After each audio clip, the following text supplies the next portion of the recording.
Question: how can I check my PnL by different asset categories? Open the pivot grid.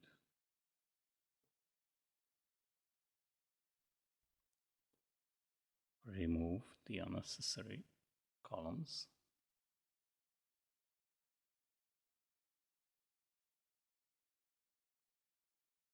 Here we are. PnL by different asset categories. Check it by long or by short or by NA, which is the spread, which are the spread positions. By removing the long and short and adding the exit date, we can check the PnL by different asset categories and by date.